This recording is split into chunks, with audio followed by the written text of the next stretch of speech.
I never thought fear could feel so quiet, not loud, not dramatic, just a heavy silence in the air that made it hard to breathe. That night, my husband wasn't yelling at first. He was cold, distant, moving around the house like I wasn't there. I could feel something was wrong, but I didn't know how wrong it would become. I asked a simple question.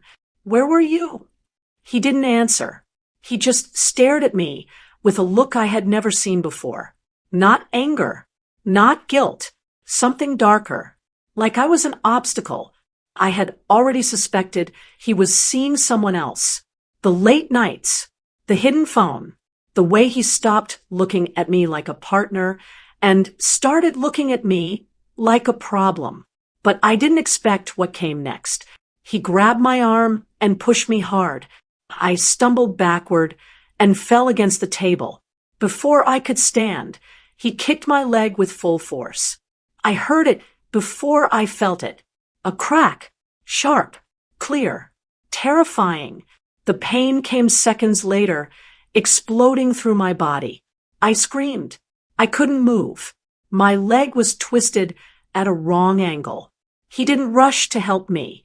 He stepped back and said something I will never forget. You're ruining my life. I realized then this wasn't an accident. This wasn't loss of temper. This was hatred. I was on the floor, crying, trying to reach my phone, but it had slid under the sofa. I couldn't crawl. I couldn't stand. I couldn't even turn properly. And then I saw her, my 4-year-old daughter, standing at the hallway entrance. She had seen everything. Her tiny face was pale, eyes wide, frozen in fear. He looked at her and shouted, "Go to your room." But she didn't move. She looked at me, then at him, then back at me. I whispered, through pain, "Baby, phone, bring mom a phone." She ran. He tried to stop her, but she was fast. She slid under the sofa, grabbed the phone, and ran back to me. Her hands were shaking as she put it in mine. He shouted again, louder this time. She started crying, but stayed beside me. I dialed emergency services with trembling fingers. He realized what was happening. For a second, I thought he would take the phone. But he didn't. He stepped back, pacing, cursing, panicking. I told the operator everything. "Please come quickly. My husband broke my leg. My child is here." When the call ended, my daughter held my hand, her small fingers squeezing mine like she was the adult. "I'm here, Mama," she said, crying. I don't know how long it took for the ambulance to arrive. It felt like hours. Every second was pain and fear. But in that moment, I understood something clearly. My life had been saved by a 4-year-old, not because she was strong, but because she was brave. The ambulance lights filled the room before I heard the siren. 2 paramedics rushed in. One knelt beside me.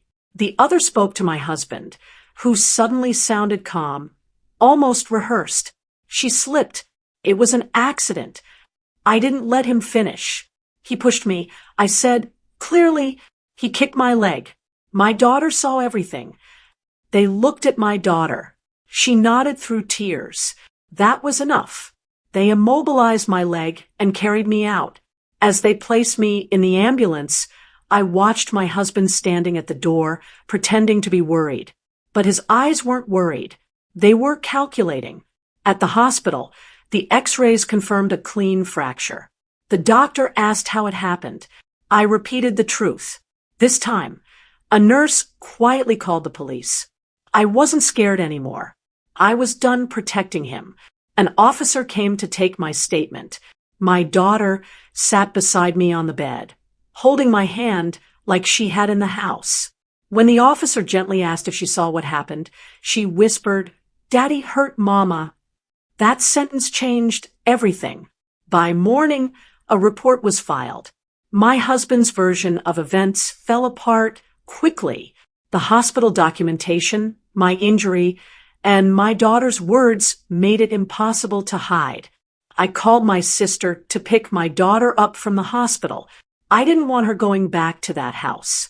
Then, from the hospital bed, I called a lawyer, not to threaten him, not to argue, to protect myself and my child. Within days, I had a temporary protection order. He wasn't allowed near me or my daughter. I didn't go back home. My sister helped me move essentials into her apartment while I recovered. The silence away from him felt strange, peaceful but unfamiliar. I kept replaying that moment in my head. The kick, the crack, his words. You're ruining my life.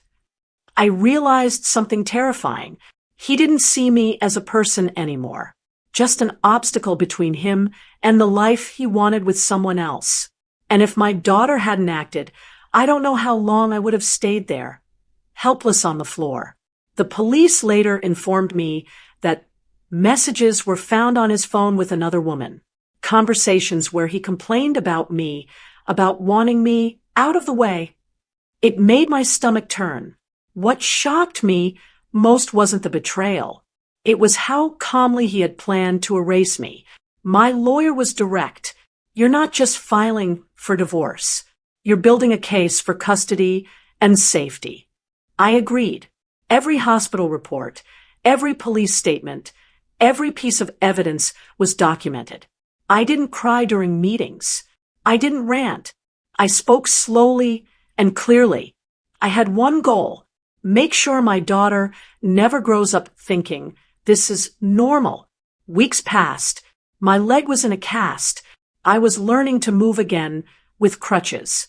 But emotionally, I felt stronger than I had in years. Because for the first time, I wasn't excusing his behavior. I wasn't minimizing it. I wasn't saying he didn't mean it. He meant it. And I was finally acting like it. One evening, my daughter asked, "Mama, are we going home?" I hugged her carefully. "We are going to a better home." She nodded, like she understood more than a child should. That broke me more than the injury. But it also gave me clarity. I wasn't rebuilding just for me. I was rebuilding for her. Court proceedings began. His calm mask disappeared quickly when he realized the seriousness of the situation. He tried to apologize, tried to say it was a mistake, tried to blame stress, arguments, anything. But facts don't care about excuses. And I had facts. For the first time in years, I felt safe speaking without fear of retaliation. I wasn't the weak, scared woman on the floor anymore. I was a mother who had survived because a 4-year-old refused to be silent. Months later, I walked into court with a healed leg and a steady mind. He avoided my eyes. The judge reviewed the reports, the hospital record, my daughter's statement. Full custody was granted. A permanent restraining order followed. Outside, my daughter held my hand and smiled. "We're safe now, Mama." "Yes," I said. She didn't just save my life that night. She helped me find the courage to leave and never go back. A year later, our home felt light. No shouting, no fear, just quiet mornings and bedtime stories.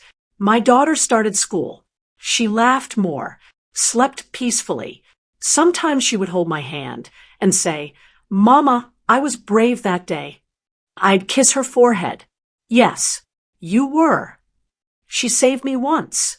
Now, every day, I make sure she grows up knowing what safety, love, and respect truly feel like.